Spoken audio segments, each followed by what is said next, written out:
My oaths betray each other till there's nothing left to keep.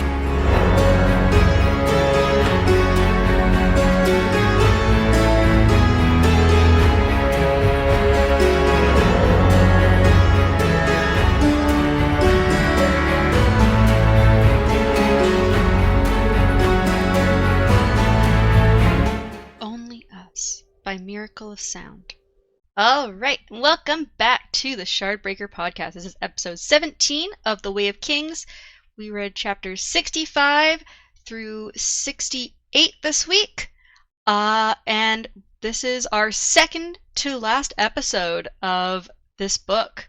So we're gonna... I am Midnight, your host, and I'm here with Mythic. Hi. And Darkness. Hello. And yeah, we're starting with chapter 65, The Tower. So first of all, I wanted to give a quick shout out because we got some fan mail from Ehab. I hope that's how you pronounce your name. They said they really love the podcast. They had apparently been watching our Mistborn episodes and wanted to say to give their best wishes to Mythic and Darkness and that they really enjoyed your guys' predictions throughout those books. From Mistborn? Oh, wow. Mm-hmm. So yeah, they liked you guys a lot. Which was Yay, nice. somebody likes us. Not that. Yeah, Midnight definitely doesn't like us. Oh yeah, definitely. That's why I Coming up- chose you coming guys up to do with the all these podcast with me. predictions. Yeah, coming up with all these predictions, she doesn't like us at all. Oh yeah, for sure. Hate you guys. Yeah, because we're so right all the time.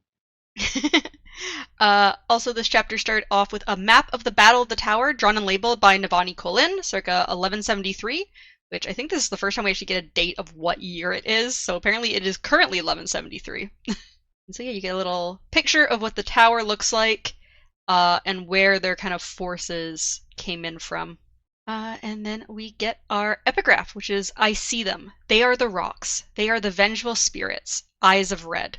Kakakez 1173, 8 seconds pre-death. A dark-eyed young woman of 15.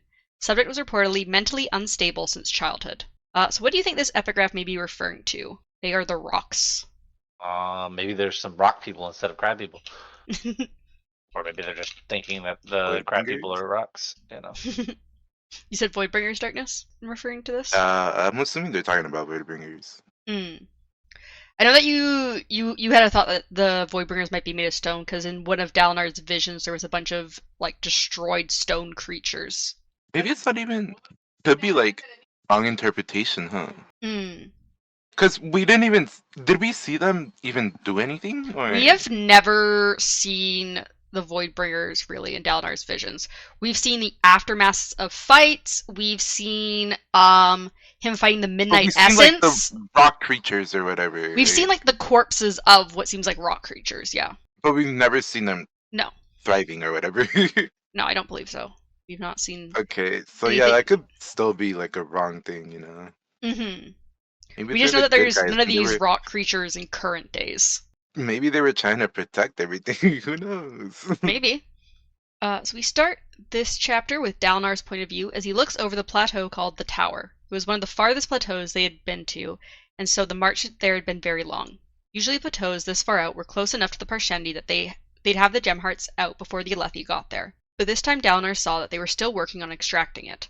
Dalinar was also happy to see that there was a large number of Parshendi here, and Dalinar hoped that a win here could be a turning point in the war. Sadeasin asked Dalinar to charge across the plateau together on all 40 bridges, but Dalinar says he will wait until the bridge crews helping him have a clear shot across, as Sadeas had promised he could.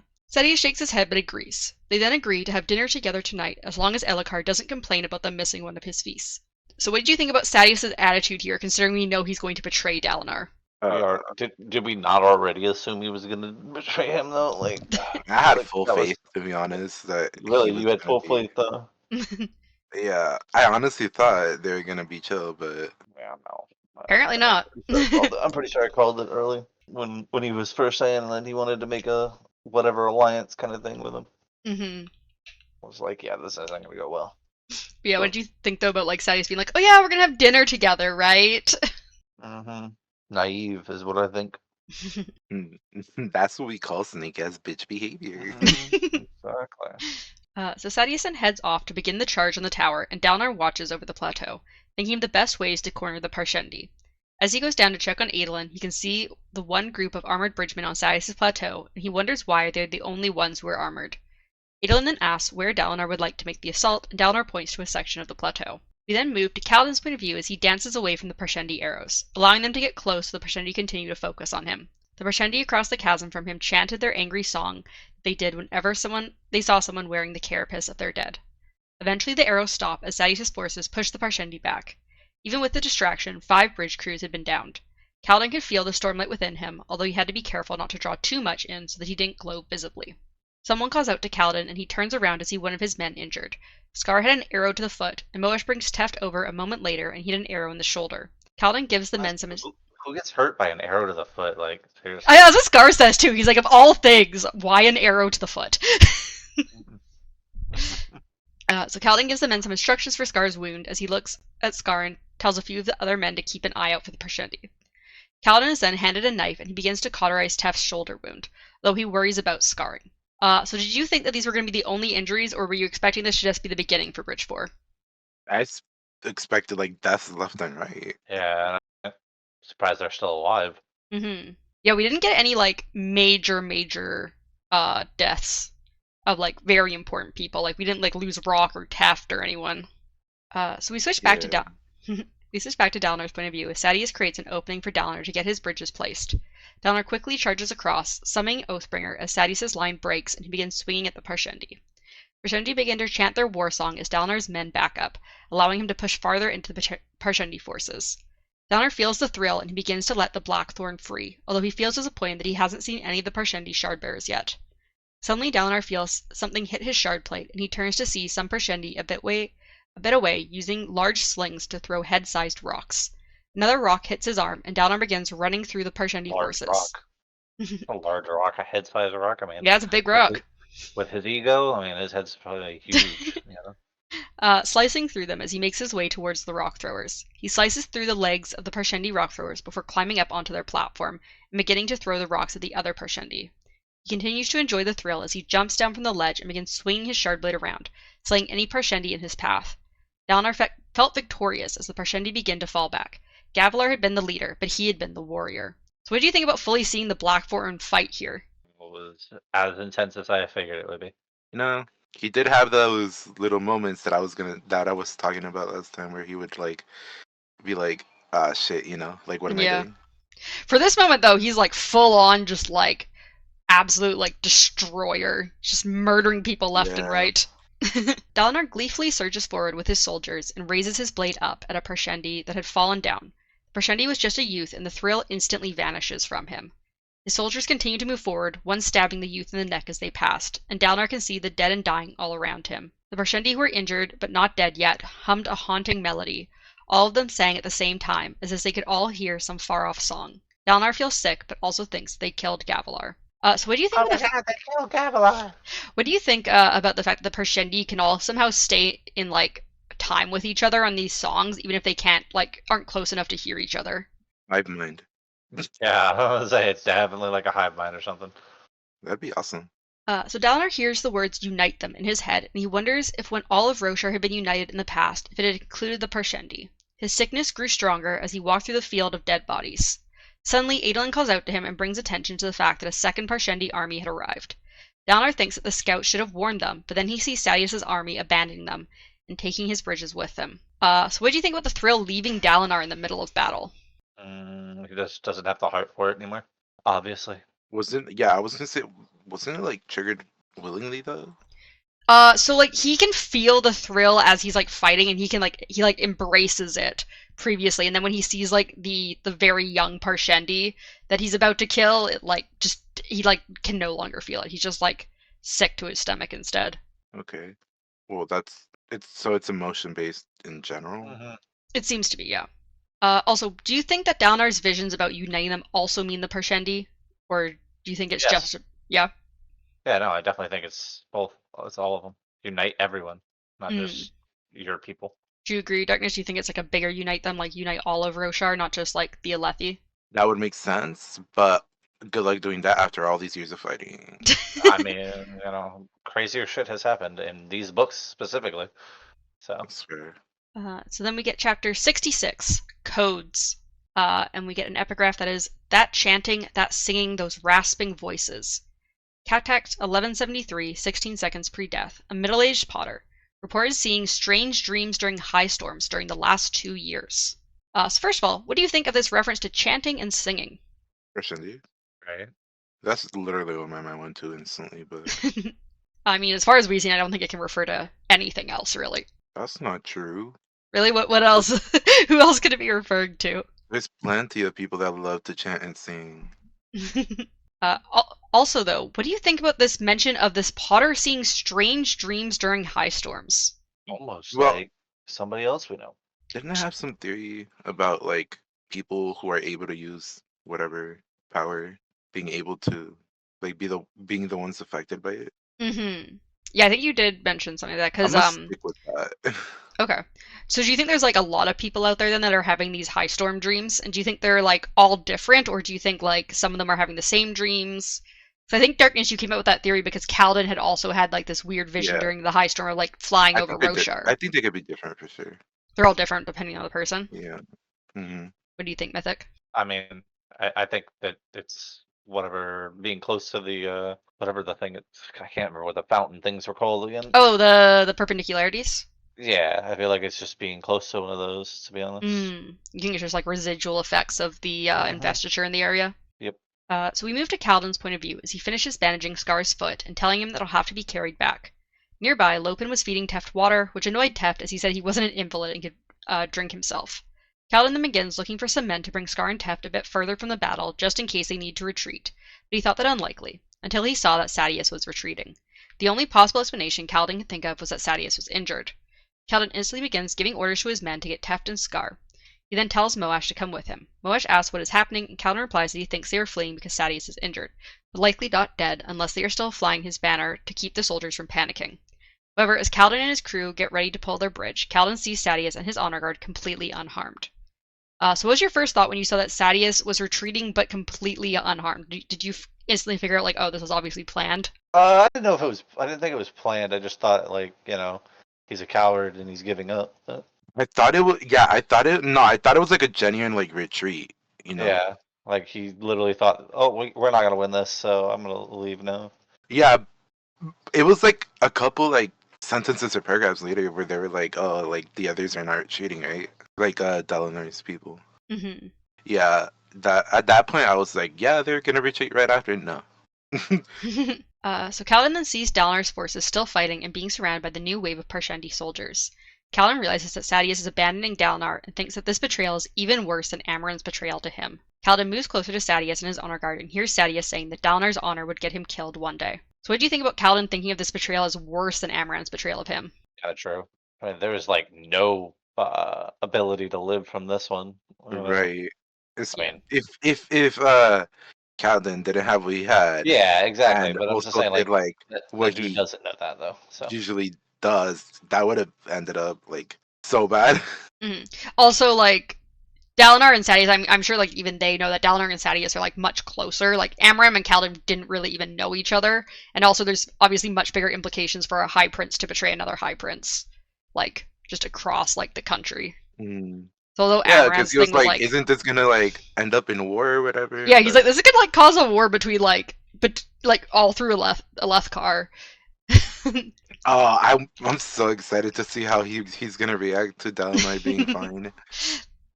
I will Yeah, I know, confirm right? that Like, before the end oh. of the book, Dalinar will confront Sadeas. You will get that, at least, before the end of the book. Oh my god, heads will fly. I'm so excited.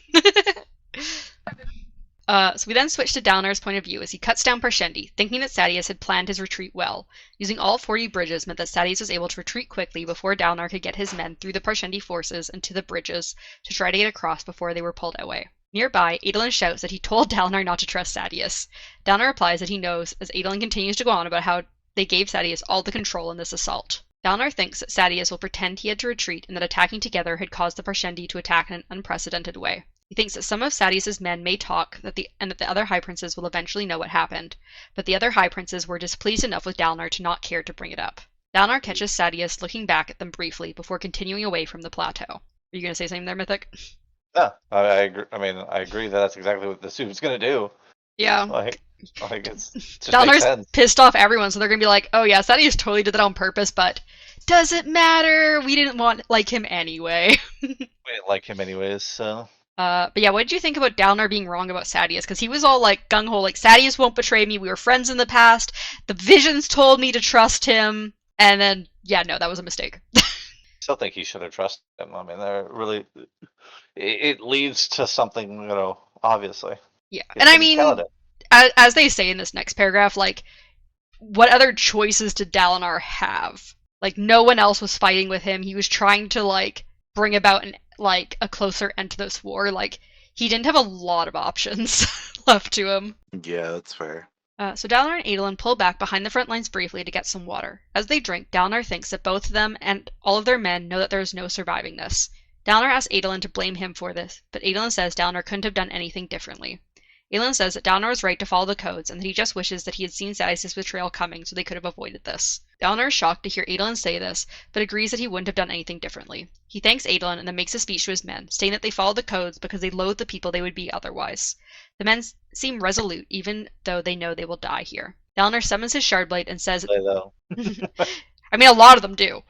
Yeah, I know, but will they though? Dalinar summons his Shardblade and says that he will retain his glory, while others debase themselves to bring him down. Adolin summons his own Shardblade and they charge into battle again. Dalinar thinks that his only regret is leaving Renarin to be High Prince with so many enemies surrounding him. So what do you think about Dalinar's only regret being leaving Renarin behind to deal with all of this? I mean, hey, not wrong. I'm gonna sound like an asshole, but I don't trust that kid. You don't trust The kid? Renarin? No. I do think it's kind of nice though, because like it feels like Dalinar favors Adolin a little bit, just because like Adolin is like the Mhm. fighter as well. But it's nice that like to see like little reminders every now and then that Dalinar does care about Renarin. Yeah, and if that were like, like the end for him, that would literally have been one of his final thoughts. Exactly, yeah. Like that could have been like his like yeah, because outside of battle, because you kind of have to focus. That literally could have been his like final like. I really wish Renarin was in a better place with our deaths and not like stuck with Sadeas there and everyone hating our house. Cause yeah, imagine if Renarin was left alone. Like, I don't think he's been trained for that. Adolin's been trained to take over. Renarin just kind of does his own thing. So then we move to chapter 67. Oh, actually, Mythic, did you reply about Dalinar and Renarin? What was the question first off? Just what do you think about Dalinar's only regret being leaving Renarin behind to deal with everything? Oh, I mean, yeah, I agree with Darkness. Like that's his last thought. That's kind of crazy. Mm-hmm. Seeing as we think that he likes Adolin a lot more. Like it seems like it. Mm-hmm. At least we see them interacting a lot more. Like Adolin and his maybe dad that- have a lot more interactions in the book. That's because Adolin has more in common with his father. Mm-hmm. I mean, yeah, Dalinar's used to being like the warlord and like then general after he kind of stopped being as much of a warlord. And Adolin's like the fighter going into war, and Renarin can't fight because he has like a blood weakness. Yeah, totally. The fact that like let's use our handicap for an excuse. I mean, as Dalinar said though, if they can get him some plate, like the blood weakness might not be as big of an issue. Yeah, man should just go get his own plate. So we then get to chapter 67, Words. And the epigraph is, "Let me no longer hurt, let me no longer weep. Die Gunarthus, the black fisher holds my sorrow and consumes it." Tenetesac, 1173, 28 seconds pre-death. A dark-eyed female street juggler. Note similarity to sample 1172-89.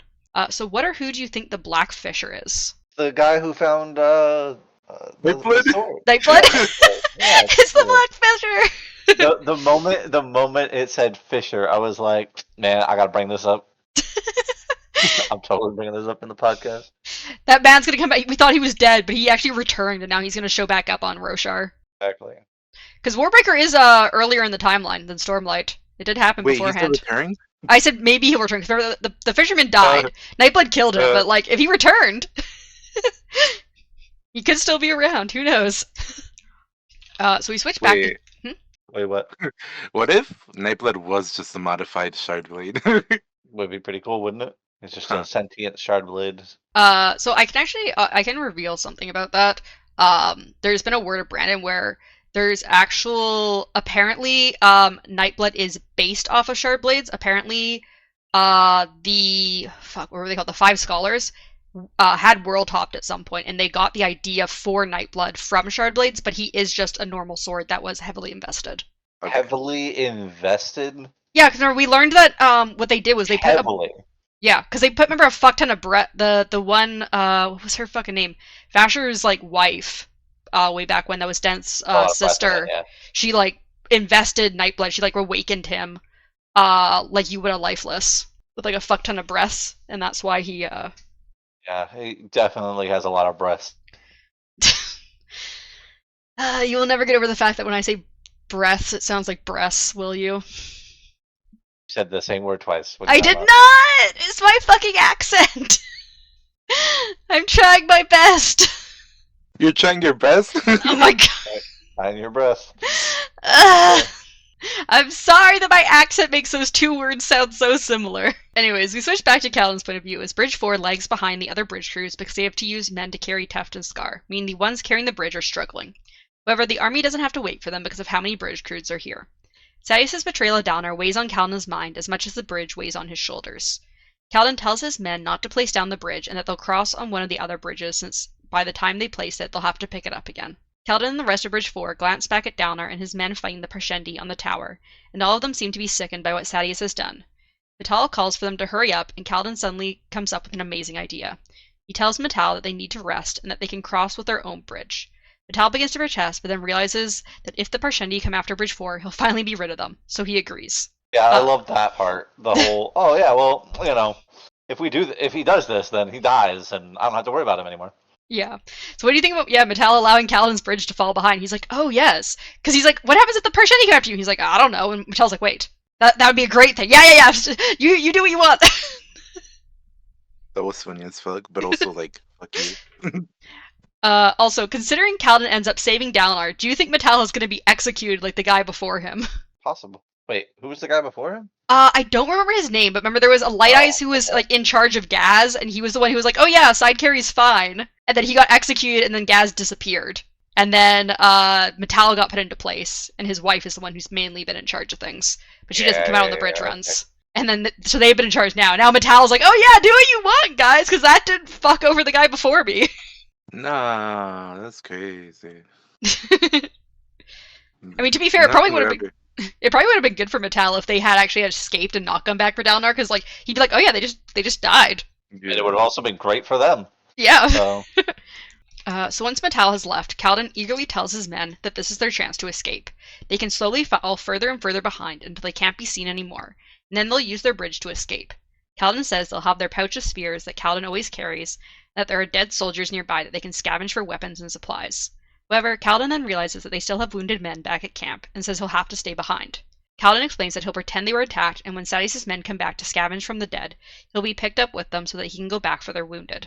He can then follow with the wounded men to meet with the others. However, Bridgeport does not seem happy about this, and Teft tries to protest, but Kaladin says that maybe he'll go back with them and then sneak back into camp to get the others. He says not to worry about it for now. So what do you think about Kaladin's plan for escaping? Because they have their bridge, and like are not being watched. just leave, guys. Why don't we just leave? Leave, damn it. Like, why go back? He's just a Light Eyes. What do you think, Darkness, about the plan to escape? That's a pretty good plan. I mean, yeah, it was a really good opportunity. I liked Kaladin's original plan. Okay, you all Me leave, too. and I'll go back, and tell them that we all, that you all died. I was like, Yeah. that's a great plan. I like that plan. And then they're gonna be like, "Oh, your whole bridge died. No one's gonna notice if you die as well." Just execute him. But I mean, so. But yeah, that was kind of related to my next question though, which is, what did you think about Kaladin wanting to try to go back for the injured men still at the barracks? Do you think Would that he was have like? done it if he didn't have Stormlight or whatever? Because wouldn't you have to carry a bridge anyway? Well, I think his plan was, because his two ideas were either he just waits on a plateau, because like he says that the Sadeas' men are eventually going to come back to salvage from like what's left over of the tower and like the other soldiers that they left along the way who died, and so he's like, oh, I'll just go back with them, or he's going to leave the plateaus with them and then circle around back to the war camps, because the war camps aren't on the plateaus, they're like on the edge of the plateaus, so like he could get in not using a bridge. Yes. So as the men begin to salvage from the dead soldiers, Kaladin finds himself feeling anxious, even though he should be happy at this chance. Suddenly he notices Syl standing nearby at the height of a full person. She was watching. Crazy. Yeah, I should actually see if I can find a picture of this or something, because like It's super cool, in my opinion. Syl was watching in horror as Dalinar's men fought the Parshendi. Kaladin glances at them as well, and he feels horrible and thinks that if they could get their bridge set, they could help. Rock comes over and asks if they could help, but Kaladin replies it would be suicide. Scar asks if they could just get close to see if Dalinar and his men could at least get to the edge of the plateau near them before putting the bridge down, but Kaladin says if they save Dalinar, their chance at freedom is over. So were you surprised that the men other than Kaladin also wanted to go back for Dalinar? Yeah, I mean, I should have. I feel like I should have seen it coming, but okay. like I figured if you have the chance to escape in a situation like that, I don't think anything else would have mattered. But All right. I guess their loyalty or whatever. Kaladin has made them into good men. Yeah, that's kind of what I was gonna say. I think they're just They're all his following boyfriend, that's Kaladin's lead, but That's why I don't want to leave, bro. we can't leave you, Kaladin. Sildon asks Kaladin if Windspren are attracted to wind, or if they cause the wind. Kaladin replies that he doesn't know. Sildon says she remembers what sort of spren she is. Honor spren. Spirit of oaths, promises, and nobility. Kaladin glances over at Dalinar and his men again, and he remembers Amaran killing his men. He says that he owes Dalinar nothing, but remembers his father's words about how someone has to do the right thing first. He remembers Dalinar saving his men when the Parshendi were firing arrows at them. Kaladin remembers the first oath, life before death, strength before weakness, journey before destination. Kaladin tells his men that they need to go back for Dalinar. The men of Bridge 4 nod, men who had been abandoned and used to think of nothing but themselves. Kaladin had them raise the bridge and begin to head back towards the tower. So what do you think about the reveal of Syl being an honor spren and not a wind spren? Is that what we kind of already? You guys had briefly guessed that when there was a brief mention of honor spren in the last Dalinar flashback. But it's like fully confirmed. About honor all the time. And I remember specifically because I was like, honors, she's an honest friend. And then I was like, ha ha ha. Yeah, I was just like, maybe. That freaking laugh you do. Oh my god. It pisses me off. My awkward laugh of, oh, you're getting really close to the truth here. But I can't say anything. That's crazy. Wow, darkness, that's such an interesting idea. That's what I say a lot, is I'll be like, oh yeah, that's a really interesting prediction. So we move back to Dalinar's point of view as he tiredly fights the front lines with Adolin. His plate was slowly leaking stormlight, causing it to feel heavier on him. He kills without the thrill, feeling hollow inside. The Parshendi focus on the two of them, knowing that if they take them down, the fight will be much easier on them. Dalinar is sickened at the thought of all of his men who will die here, and he is saddened to think that Navani will have to grieve the loss of another man. Adolin fights just as hard as Dalinar. There had been no discussion of trying to leap over the chasm to try to escape, not while their men were still here. Dalinar glances once more at Sadeas' retreating army, and then is shocked to see a single bridge crew running back towards them. Dalinar shouts out to Adolin to let him know of the returning bridge crew. Both of them have no idea why the bridge crew is coming back, but they both begin shouting orders to their men to get ready for the returning bridge. Dalinar thinks that it's a slim chance, as the Parshendi were already forming up to begin shooting arrows at the bridge crew, but it was a chance. So what do you think about neither Dalinar nor Adolin even considering trying to escape, since they could potentially jump across where the bridges had been placed previously? Well, they would leave their men behind, right? Yeah, that's what I'm saying. Like, they could technically potentially save themselves, but then they'd have to leave, like, their, 8,000 men behind to die. Well, if you take into consideration, right? Let's say it's Adolin's thinking about doing this. Mm-hmm. He knows his dad is not going to do it. Yeah. You know? So, he's got to stay behind if he wants, his dad to have a fighting chance, you know? Mm-hmm. Well, even, not having a fighting chance, because even before they see the bridge crew, they're both just like, we're just going to accept that we're both going to die here, but we're going to fight as hard as we can anyways. Yeah. What do you think, Mythic? I mean, I like that he's he wants to save his men and everything. Mm-hmm. I think it just shows, how good of men Adolin and Dalinar are. Neither of them are thinking of themselves. They're just like, okay, we've been abandoned. We've got to stick here with our guys and fight out as much as we can and just hope for the very, very slim chance that we could win. It's not an honor code anymore or anything like that. It's a bro code. It's the bro code. Bro code. Also, I forgot to mention, when he was having that talk with his dad, and he was like, I told you this and that, right? Mm-hmm. I was like, this is when I actually make up my mind, and I actually like this dude, Oh, was it? Yeah. Well, we all know he's dead. He's gonna die. Yeah, probably. I think they'll be fine till next book. Darkness likes them. They're gonna die.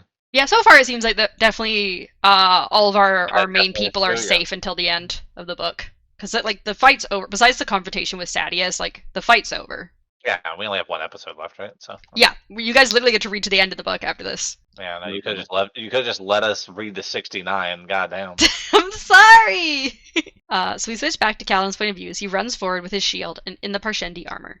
He thinks what he did with the armor was horrible, but it was no less horrible than what the Parshendi had done in killing his men. The Parshendi had seen them and begun setting up their bows, but Kaladin was glad to see that Dalnar had noticed him and his men were moving towards the chasm. Kaladin thinks that all of these choices are his, not the work of an angry god or of fate. The Parshendi begin to shoot at him, and he deflects some with his shield and dodges away from others. Suddenly, Syl calls out to him, and Kaladin sees that the Parshendi are aiming at the bridge. Kaladin cries out and shouts for the men to side carry. They hadn't practiced it in weeks, but they were quick to bring the bridge to the side and deflect the arrows. However, more archers began to ready their bows at the men's exposed side, and Kaladin screams, letting out a large burst of stormlight into his shield, and all of the arrows hit it in one large burst. The men run over to Kaladin, who's in shock and feeling tired, and Kaladin worries about the Parshendi aiming for them. But they shout Neshua Kadal and run away. So what do you think of Kaladin being able to pull all of the 100 arrows to his shield and basically shatters his whole shield? Show off. It is, and yeah, exactly. Stormlight is incredible, you know. Also, what do you think Neshua Kadal means? Turn daddy. Oh my gosh. Is it? I don't feel like it's wrong. Like that might be right. Alright. No, yeah. Honestly, I was thinking about it and I was like, I can't like figure anything out except that it might just be a like religion thing or like some. I have a feeling it might be like, oh, they have their own like little prophecy type of shit. Well, they do seem to at some point realize Kaladin's using the stormlight from their gemstones and they seem to be able to they seem to know something about what he's doing because they remove all the gemstones and they're like, oh shit, he's taking the stormlight. We gotta get rid of these before we go up near him. You mean they're smart? Oh my god. I know, right? Elhokar would be stunned. They're not savages. I freaked the fuck out as soon as he started talking to Dalinar. Oh yeah, the one. Yeah, we'll get there. So Tef calls for Lopen to come help Kaladin, and Moash takes over shouting out commands to the rest of the men to get the bridge moving again. Kaladin stumbles as he tries to stand, and Teft and Lopen lead him over to where Scar and David are. Kaladin notes that Scar's foot wound is bleeding, even though Kaladin had told him to stay off the foot. Teft asks about any extra spheres, but Scar says he gave all he had to Kaladin before the bridge run. Bridge 4 gets into position and begins pushing the bridge across the chasm. Parshendi warriors are waiting on the other side. Tef, Scar, and Lopen all get up to go help, and Kaladin tries as well, but he can't. Kaladin asks if there's anything Syl can do to make him stronger, but she just shakes her head. Kaladin watches as his men continue to move the bridge while the Parshendi watch with bloodthirsty expressions. All Kaladin can think about is the people he's watched die in the past. We then move into a memory of Kaladin, as he was in his third ever battle after being in Amaran's army for only a few months. Kaladin was shaking and worried about Tien, as since recruitment was down, he had been taken off of messenger duty, even though Amaran had promised to keep Tien there for a few years. Kaladin's current group was dead, and he goes up to a man who tells him to go to the reserves for reassignment. He thought that he had to find Tien, and asks for where they are before hurrying off. When he eventually sees Tien, he is horrified to see him, and some other young boys are at the front of a squad. So were you surprised to suddenly get Kaladin's memory of the day Tien died instead of it being a separate chapter? It caught me off guard so much. Wait, I had to go back. I was like, wait, what? Because I didn't even realize we come from. Yeah, I didn't even realize we had to enter some fucking flashback either. Yeah, I thought he literally was seeing his brother there. I was like, wait, what? Yeah, so instead of the other flashbacks were just flashbacks, yes, this happened X years ago. This is, I think, Kaladin just sitting on the battlefield remembering this, which is why it's kind of different to how we go into the memory. Yeah. So Kaladin begins running towards Tien's squad, but he gets stabbed in the leg by a spear. Kaladin spins around and without thinking stabs his spear up, killing the men as he stabbed him in the neck. Kaladin was shocked that he had just killed someone. He then turns to look towards Tien again, shouting out his brother's name. Tien turns and smiles, and suddenly a light-eyed soldier kills him. Kaladin screams as he watches his brother fall, and the rest of the squad use the death of Tien and the other untrained boys to attack the enemy soldiers. So what did you think seeing how Tien was killed? Oh, now I know it was definitely his fault.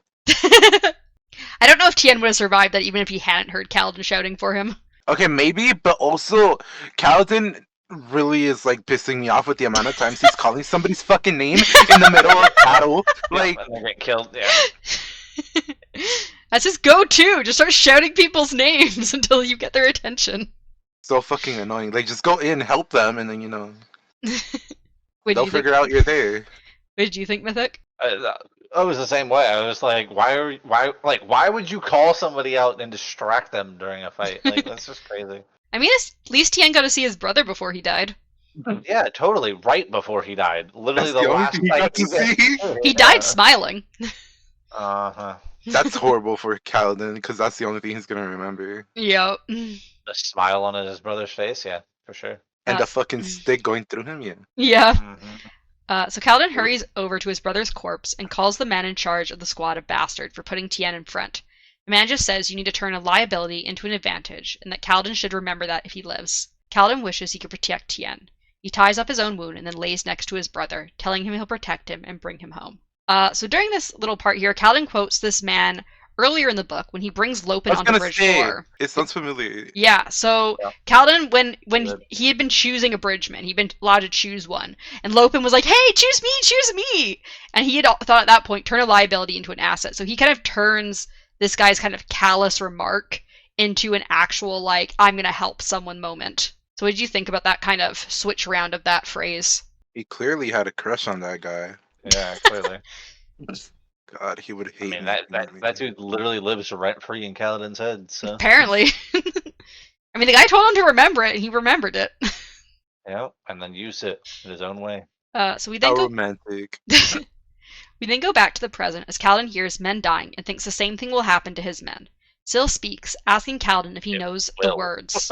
And just for I don't know why he thinks that. It literally will happen to Yeah. his men. also just for Mythic's reference, when she says, "Do you know the words?" Words is capitalized every time. Well, every time they said, "Do you know the words?" I was like, "Oh, Word is the word. Oh, oh no, he's gonna start chanting like the Parshendi." So Kaladin says that all he wants is to protect them, and Syl replies this is why she is here, and asks him again for the words. Kaladin suddenly is desperate to get up and sees a spear nearby. It terrified him, and he loved it. He grabs the spear, and he begins to run towards the bridge. Syl is next to him, repeating that he needs to say the words. So what do you think of Syl's like repetition here, and her being like, "You need to say the words! Say the words, Kaladin!" Say the words, Jesus. I was saying it with her. I was like, say the words. Yeah, like whatever the words are, just say them. Just fucking say them, Kaladin! Apparently, that's gonna save you. So come on. Right. That shit was pissing me off so bad when he was just like, nah. Kaladin rushes over the bridge, even though it wasn't fully across the chasm, causing Rock and Teft to cry out as he jumps. Across the chasm were Parshendi with glowing gemstones in their beards, and he breathes in. He drops onto the plateau on the other side, Stormlight pushing out from him in a ring as he lands. The Stormlight heals his wounds, and he hears a voice in his head saying, "The words." And Kaladin is amazed to realize The words. that he knows them. I will protect those who cannot protect themselves. The second ideal of the Knights Radiant. So what do you think of Kaladin's second ideal? Because we learned previously that the first ideal is the absolute same for everyone, but the 2 through 5 are different. So this is Kaladin's second ideal. We don't know if it's the same for everyone with like his specific same powers, because we know that there's different orders, but we know that they're unique in some way. I mean, it makes sense to Kaladin's like His like character. like demeanor. Yeah, Mhm. exactly. His character. It makes sense to that. I'm gonna do all of this. Literally, nobody's gonna die, and Mhm. like it makes sense. I mean, even as a kid, he's always been like, I want to protect people, whether that's Mhm. through medical uses or through like fighting. I want to protect. What did you think, Darkness, about Kaladin's second ideal? I was gonna say that it fit him, but then the fact that you said it could be different for everyone else, like, of course it's gonna fit him if it's made specifically Yeah, for if him, it's made for him. Yeah. Mhm. So we switch to Teft's point of view as a crack like thunder shakes the air, and he watches Kaladin explode with Stormlight. The wave of Stormlight pushes back the Parshendi closest to Kaladin, and Moash states that something important has changed. As Kaladin raises his spear, some of the Parshendi flee while others get ready to fight. And then we move to chapter 68, Eshonai. So first of all, what do you think the chapter title means? It sounds like a Parshendi word, to be honest. Wait, what was the question? What do you think What is about the chapter title? mean? This chapter title is Eshonai. And we don't get it spoken at all in the chapter. What was this chapter again? This is the final chapter. Right. No, it's not. We have a couple more chapters after this. Well, I meant for Oh, this final. episode. For this episode, this is the final chapter. This is the one where Kaladin gets on the plateau, gets the whole Kills like everyone, does some massive, amazing shit. attacks a Shardbearer, convinces Yeah. Dalinar and Adolin to leave, and then Dalinar's like, I'm gonna protect you guys. I'm gonna keep you safe. I promise. Mhm. Yeah, faulty words, but sure. I don't trust him whatsoever. But yeah, so what do you think this chapter title is, Ash and I? Once again, it's a Parshendi word. Well, yeah, no, I know. I mean, I was talking about darkness because he didn't respond yet. I don't know. Am I supposed to know? I'm just asking for a Yeah. guess because like it's obviously not like a real word. That's why I'm just like You're definitely supposed to know. Mythic thinks it's like a Parshendi word. Do you agree? Do you think it's a Parshendi word? Do you think it's like a name? Do you think it's like a place? Do you think it's like what do you think it is? I'm not sure. Maybe I'm gonna go. I'm just gonna throw something out there. I'm gonna be Okay. like, it's Syl's real name. You think it's actually Syl's name? Maybe Syl's not her actual name. She thought she was confused, just like she was confused about being a Windspren. Maybe it's less of being confused and more like temporarily named Syl because she was, small. So the epigraph for this chapter is they named it the final desolation. I'm sorry. I'm just fucking up there. The final desolation. But they lied. Our gods lied. Oh, how they lied. The Everstorm comes. I hear its whispers, see its storm wall, know its heart. 10 of 10s, 1173, 8 seconds pre-death. An Azish internment worker. Sample of particular note. So this seems to be referring to the heralds claiming that they won back in the prelude. What do you think about this coming Desolation Everstorm that we've had constantly referred to? I mean, it's coming. It is inevitable. Yes, but also all of these are recent, aren't they? Yeah, so this one, 1173, this is the current year. We don't know what month it is, I don't think, that they're currently in, but a lot of these epigraphs, I believe, especially the recent ones from this part, I think are all from this year. Yeah. So, like, this person is saying that they already hear its whispers of the Everstorm. Do you have any thoughts, Mythic? I mean, like I said, the epigraphs are just weird to me. I can never seem to understand them. So I meant to make a note of it. There's one epigraph. Which is the epigraph? I want those rock things to come back Where is it? because I think they'd be cute, and that's the only reason. Oh, here we go. The epigraph from chapter 59 was, above the final void I hang, friends behind, friends before. The feast I must drink clings to their faces, and the words I must speak spark in my mind. The old oaths will be spoken anew. And so that specific epigraph is from the end, specifically, of chapter 67. It is Kaladin jumping over the chasm, Bridge 4 behind him, Dalnar's group in front of him, and it's talking about the gemstones clinging to the beards of the Parshendi, and how he needs to drink the stormlight from them and speak the words. If he didn't speak the words with Stormlight in him, like, would it have done anything? We don't know. I think he could. I'm pretty sure he could have spoken the words whether there was stormlight in him or not. But I think this breathing in the stormlight, I think he needed stormlight either way for when he landed to not break his legs. But I think he could have spoken the words with or without the stormlight in him. Because I was wondering, why did he take so long to do it if whatever, but... Well, because he says he doesn't actually know what the words are basically till he's jumping across, and he's like, oh, I suddenly know what the words are. Like magic. But yeah, I just thought that may give you just a thought about maybe the other epigraphs where this chapter 59 epigraph is specifically about Kaladin jumping across the chasm and speaking the words. And that would have been a thing that someone randomly somewhere else in the world has said before this ever happened. I mean, that's a prophecy, but yeah, sure. Mm-hmm. It was like a prophecy. They prophetically thought that Kaladin would come one day. So because of that, it seems like a lot of these things that people are saying as they die are prophecies of things in the future. So I think there's a lot of people who have tried to look into a lot of meanings from these epigraphs to see if they can get foreshadowing for future books. Because some things we're pretty sure have been referenced in both in this book and in books that are already out, and there's things that were this may be stuff for future books that still aren't even out. And another note is we have learned previously that seeing the future is of the Voidbringers is considered something bad. Is this one of those situations where everyone was like, oh, humans are ruined or whatever? I'm just giving you the information that we have so far, which is at least one of these we've known has now predicted the future, and we know that predicting the future is bad. It's a bad thing. Supposedly. Yeah, supposedly. As per Vorin religion, predicting the future is a bad thing. Yeah, because religion always works out real well. Yeah, just wanted to bring that up though. So we now switch to Adolin's point of view as he recklessly attacks the Parshendi, trying to cut a line in the chasm where the bridge was being pushed into place. His and his father's horses were safe for the moment, carrying wounded to the back lines. Adolin thinks that without Shardbearers, their current tactics would be impossible. However, their men were well trained and they continued to wedge their way through the Parshendi forces. They had lost a large chunk of their forces, but it didn't matter as they were fighting to live. We switch back to Tef's point of view as he watched Kaladin move with inhuman speed and grace, although he knew it was not just the Stormlight but also Kaladin's skill. Kaladin defended the edge of the plateau, attacking Parshendi and causing the butt of his spear to explode as it slams into one of them. The other bridgemen stare at Kaladin in awe, and Tef tells them that Kaladin is their bridge leader, and Tef begins sending out orders, including asking Lopen to get Kaladin another spear to replace his now broken one. What do you think about seeing Kaladin's sudden burst of power through Tef's eyes? Have we got a TF POV before?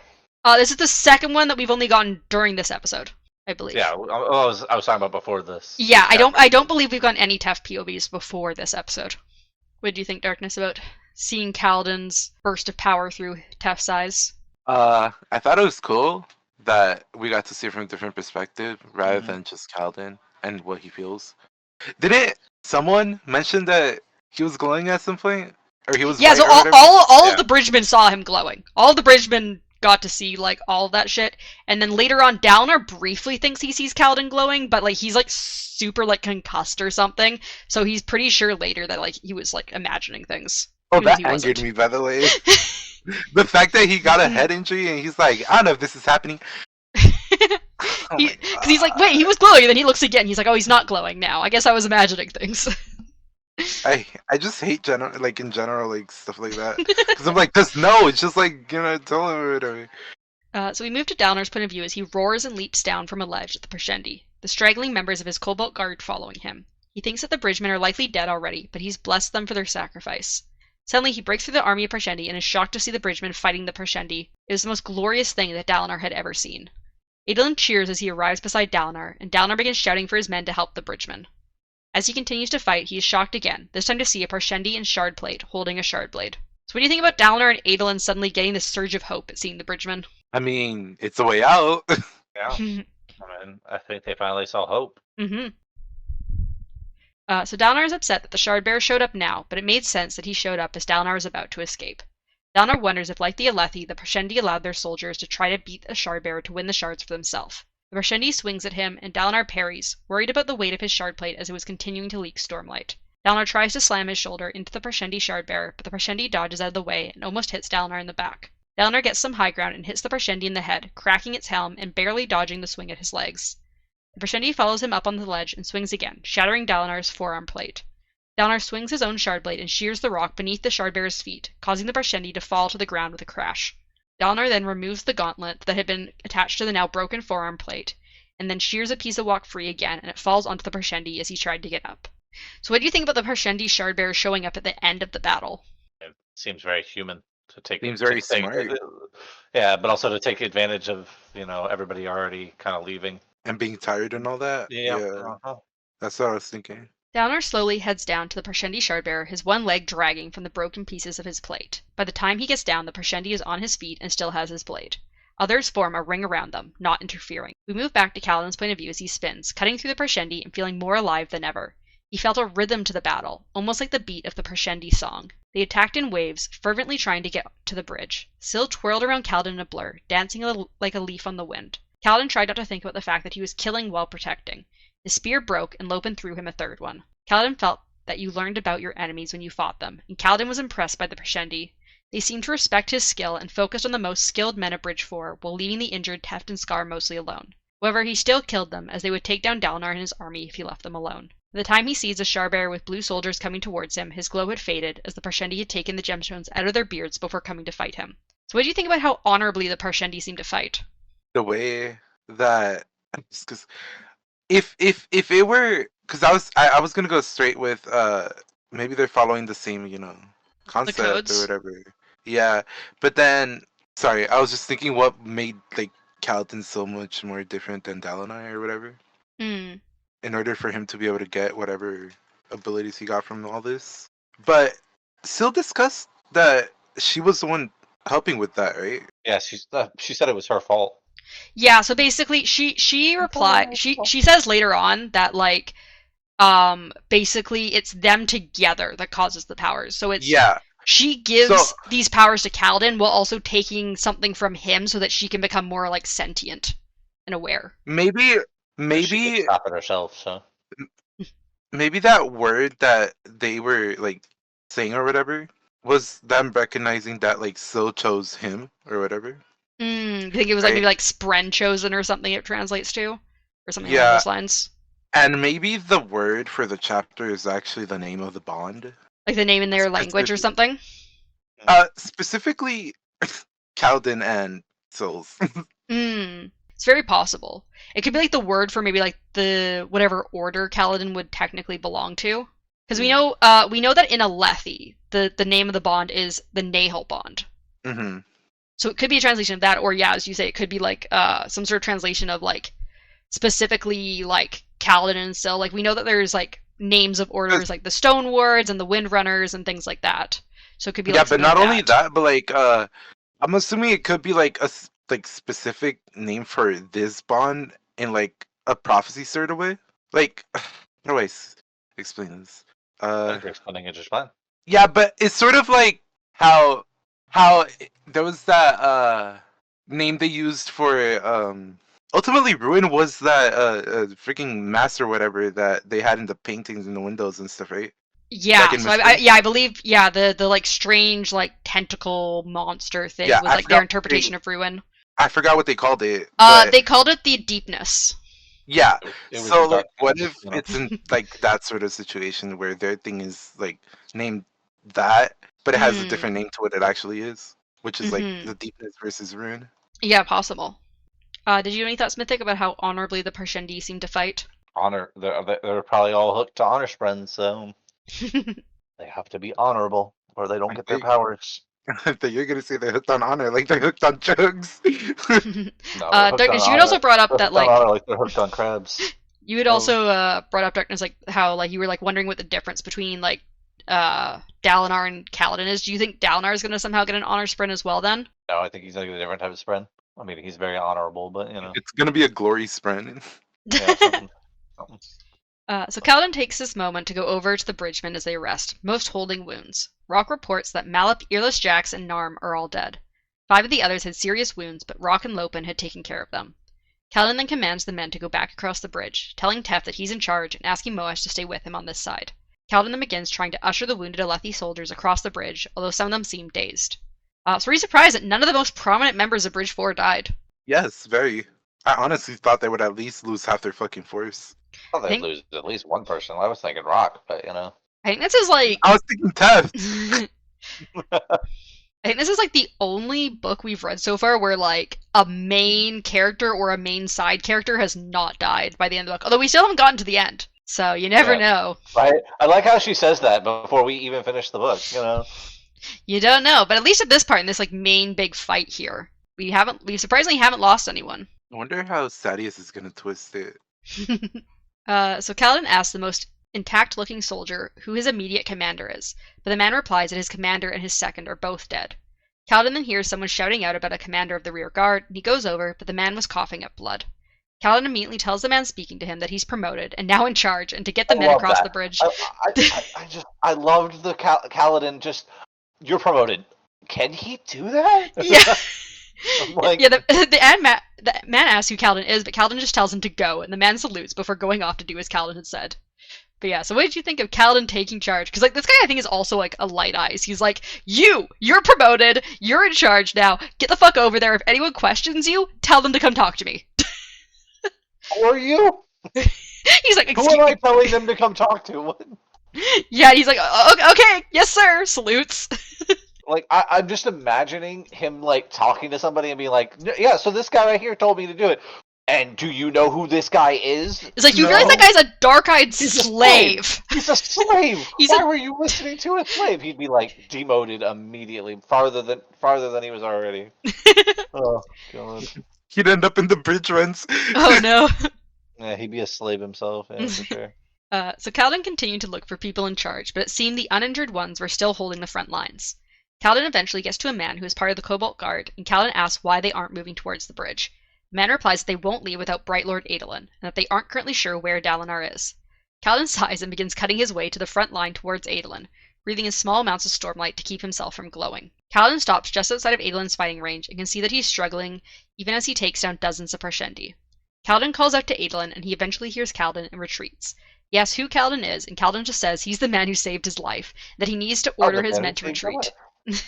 However, Adolin insists he can't leave his father, but Kaladin just shouts that he needs to prioritize his men and retreat. Adolin is surprised by Kaladin's outburst, and Kaladin eventually says that he'll go after Dalinar and that Adolin should hold the bridge. He also tells Moash to go with Adolin before rushing off towards Dalinar. So what do you think about the little interaction here between Adolin and Kaladin? Man, what about as good as I thought it would? I mean, they are in the middle of battle. They can't have too much going on. That's true. Do you think Adolin's going to recognize him at some point? Didn't he already kind of recognize him, though? I don't know if... I think he recognizes him as, like, a bridgeman, but I don't think he recognizes him as the guy that, like... Because remember, they, like, met briefly in the past. Yeah. I thought he already did, like... Did He was like, Did I miss don't I that? know you?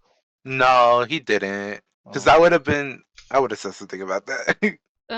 He says, who are you? Because we don't get Adolin's point of view, so... I thought I heard it. I thought he had said something about it. I don't know. No, I don't believe so. Maybe it was just my headcanon.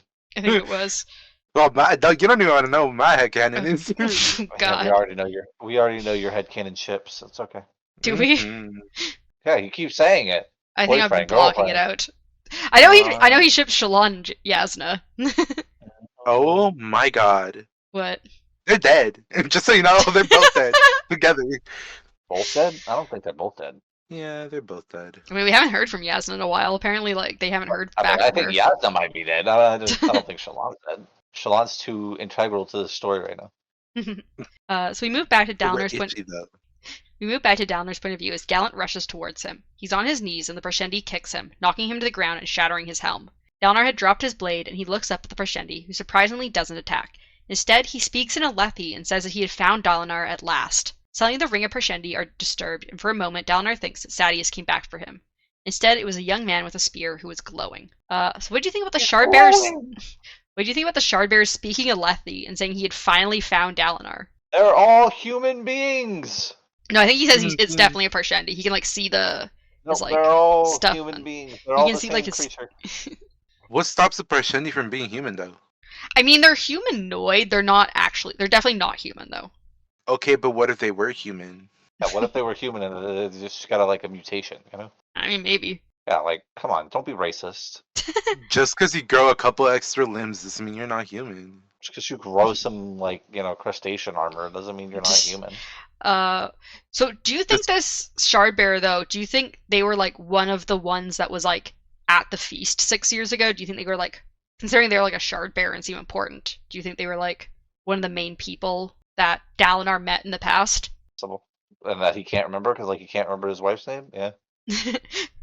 No, he's just racist. He's like, they all look the same. Oh my. Yeah, just like Midnight over here. Racist. I'm not racist. What the Yeah, fuck? you are. You say they're not human because they have crustacean armor and Right. a little bit of the. They're just look a crab little different. people. Midnight's race is confirmed. Oh my Racist. Gosh. Yeah, confirm. Any other thoughts with the Shardbearer here speaking? Besides the fact that you're racist, no. We go back to Kaladin's point of view as he gets into the ring, seeing the Parshendi Shardbearer looking over Dalinar. He also noticed a crack in the leg of the Parshendi's plate and remembers how he killed the Shardbearer back in Amram's army. Kaladin slams his spear into the crack, and the Shardbearer screams and drops his blade, causing it to puff away. Parshendi tries to hit Kaladin, but he dodges and slams his spear into the crack again. The Shardbearer falls to their knees and breaks Kaladin's spear in the process. Kaladin glances at the Parshendi standing around, and they repeat the phrase Neshua Kadal and begin to chant a song that Kaladin had never heard before. Seeing that they weren't attacking, Kaladin quickly grabs Gallant and brings the Rashadium over to Dalinar. So what do you think about the fact that Kaladin has now defeated a second Shardbearer? He needs to take the shard plate or shard sword, whatever, Also- and goddamn fucking use it. At this point, does he even need it? Cause I mean, he doesn't, but it would make him even stronger.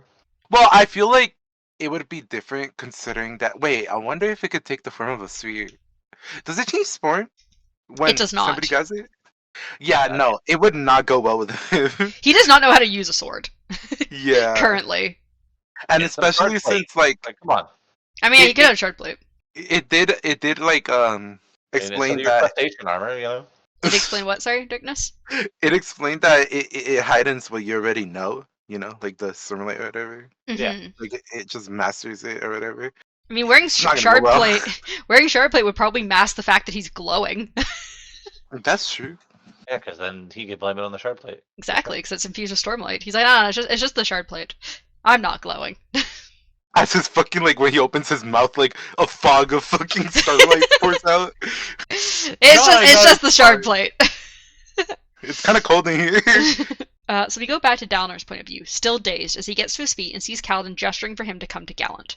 For a moment, Dalnar thinks that he could finish off the Shardbearer and fulfill his promise to Renarin. But Kaladin tells Dalnar to get on his horse, as his men won't leave without him. Dalnar nods, knowing Kaladin is right, and calls for a retreat. Gallant carries Dalnar away, and Kaladin and the Cobalt Guard And the Cobalt Guard follow behind. That's no different. Dalnar was relieved to see the bridge still guarded and Adolin waiting for him. As they cross the bridge, Dalnar glances back at the Parshendi, but they don't give chase. A figure in shardplate makes its way to the front and gives a salute with its shard blade. Dalnar returns the salute with his own blade. So were you surprised that the Parshendi chose not to chase them down, even though they probably could have killed off the rest of Dalnar's men? I mean, surprise? No, not really. To be fair, they weren't attacking the whole time that Kaladin was there, right? They were. No, like them. Oh yeah, no, they weren't specifically attacking like Dalnar because they seem to like allow shard bearers to just fight. Like they leave a big like wide area around them, but like they could still like charge after the army in general. Like with how wounded they are, they could probably still beat them if they like chose to give chase. Yeah. But they like specifically just like stay on the plateau and harvest the gem heart and don't follow. What if it's like a king versus king situation? I mean, aren't they all like supposed to be like? Aren't what's the theory or whatever? Not the theory. The story was with all the swords. Like they were all kings, right, or something like They were the heralds. We don't know. that. Heralds. That's the Yeah, word, they weren't yeah. kings. They were called the heralds, and like they're kind of referred to as like gods almost. Like they're not like the god, like they're not the almighty, but they're. So it's just a big kaiju fight. Got it. Also, what do you think about the Parshendi Shardbearers saluting Dalinar as they left? Well, it's because he spared him. Yeah, Hmm. totally. Oh, well, that's what I assumed. So Dalinar then commands his men to set up triage, as the Parshendi won't come after them, and they will save anyone who has a chance at living. Once the men had formed into groups, Dalinar glances over at the bridgeman and Kaladin, who was their leader. He wonders if the man had really taken down the Shardbearer, and briefly remembers seeing the Parshendi get stabbed in the leg. Dalinar was surprised to see how well trained the men were, and also surprised to see Kaladin tending to a man's wounds. Dalinar asks Kaladin why Sadeas retreated just to send him back, but Kaladin replies they did it against Sadeas' wishes. Dalinar again asks why they came back. I love how he was like so forthcoming with like their whole plan. Oh well, we thought we could just leave and Right. I think he's Like, kind of like I at this was thinking- point, like there's no point in lying. I mean, there is. This man could literally force you to go back. Like they're gonna No, hunt 'cause- you down now for the rest of your life. Like your whole plan was for them to think you were dead, and now you're gonna let this dude live. He's gonna go back to them. He's just gonna tell them exactly what you just told him.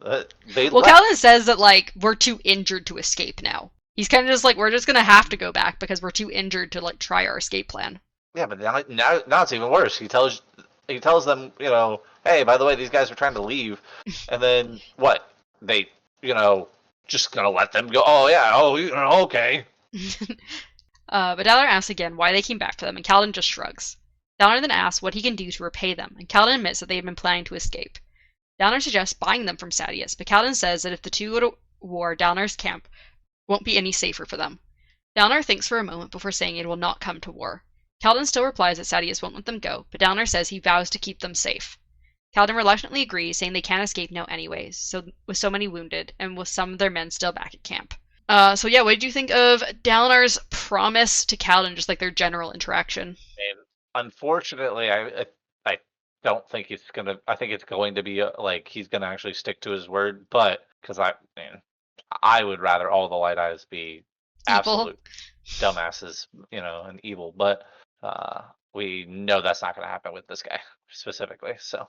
What do you think, Darkness, about the interaction between Dalinar and Kaladin? It's definitely going to be trouble there. Are you guys happy that? He is would sorry. force like. Are we happy that they see each other? Yes. Yeah, that they're finally together. Mhm. Two of our characters are finally like interacting fully. But yeah, sorry to interrupt you, Darkness. Nah, they don't have chemistry. Oh God. I feel like Adolin and freaking Kaladin? Paladin, yeah. I feel like they have better chemistry now. So that was our final chapter. I've got just a couple overview questions. First of all, what do you think is going to happen between Sadeas and Dalinar once they get back to the war camps? They're gonna have a big ass fight, or no, actually no. You know what I think? I think Dalinar's gonna actually go in and be like, "Yeah, you made the right decision," even though he doesn't believe that. Mm. I think he's gonna go in there and like back the dude's decision. What do you think, Darkness? It'd be hilarious if they got there and they were holding the funeral already. But I feel like Sadeas is just gonna try to like twist it, in a way where like it makes his retreat valid. But Yeah, and then I think Dalinar's gonna back that and be like, "Yep, that's exactly what happened," even though he knows. They all know it's not. The two of them know it's not. yeah. If it does get out that Sadeas and what Sadeas did to Dalinar, how do you think like the other High Princes and like Elhokar are going to react? They're gonna choose sides. They're gonna choose sides and probably try to instigate a war. Do you think that the war with the Parshendi will be abandoned then if a war breaks out between the Alethi? Probably. That's what the second book's about. You think? What do you think, Mythic? I mean, what do I think would happen if it got out? It'll create a war, Yeah. like they think, they're afraid of in the first place. But I agree with Darkness. They're gonna pick each side will pick sides, and then that'll be a big war. Also, do you think Dalinar is going to be able to keep his promise of keeping Kaladin and his men safe from Sadeas? No, I think he's gonna try his best. What But do you we think? all know you try your best and you still don't succeed. So What do you think, Darkness? Do you think Dalinar's going to be able to protect Bridge 4? I want to believe that he is so bad, but yeah, it's probably not gonna work out. Also, what happened to that gem heart? The Gemheart that Parshendi got it. Ugh. yeah, they left. They had to abandon it. Dalinar mentions that he sees them like harvesting it while they're getting away. Yeah. So yeah, did you guys have any other thoughts for the end of the book? Before the last episode? Hoping everybody dies. Everybody. We start with a whole new group of people. Oh wow. What about you, Darkness? Any thoughts? On The end of the book. Maybe it'll work out, and Kaladin and his men will go like promoted. I mean, we know that if Dalinar is able to protect them, they at least won't be bridgemen anymore, since Dalinar doesn't have his own bridgemen. he said he'd protect them. He didn't say he's gonna take them under his employ. I mean, he said he's going to keep them safe from Sadeas. That doesn't mean anything. I mean, yeah. If he weds them. Yeah, Oh totally. my He has to gosh. wed them. That's how that's to happen. He's gonna have a big wedding with Kaladin. Yeah. All right. I mean, he doesn't remember his wife, so obviously he's gay. So And fuck, but he's with that other person. He's with Navani. I mean, is he though? Okay, Is he? I he's feel gonna like make that's his just a fling. son wed them. All of That's them. That's just a fling. I don't think he's actually with her. I'm pretty sure he says he's officially courting her now in these chapters. No, that's definitely a fling. I don't know what you're talking about. It'll be great for Adolin, since he never wants to settle with just one. It's all of Bridge 4. Oh my gosh.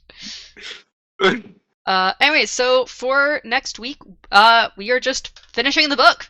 That's all it is. Finish the book. We're Wow. For doing. once. For once. We're just gonna go finish the book. We've got chapter 69 through to the epilogue. Hey. Apparently, we didn't end on 69. We had to start on 69. You guys start on 69 for the final No. for the final episode. For the final countdown. Yeah. The final And then also countdown. next week we'll do our brief little overview and the prologue for Words of Radiance, which is book number 2 of the Stormlight Archive. Mhm. So look forward to that. I'm very excited. I'm sure you guys are excited to finish another book. No. No? No. I know you're Excited never to excited to finish. finish the books. The more we read, the more deaths are gonna happen. Oh God. It's prophesized. I mean, you've already cursed Adolin because you've said you like him. Yeah. Oh my god. How that works, man. Dear Storm Daddy, please don't kill her. Poor Daddy, don't kill one of my new favorite characters. Don't kill the pretty boy sword wielder.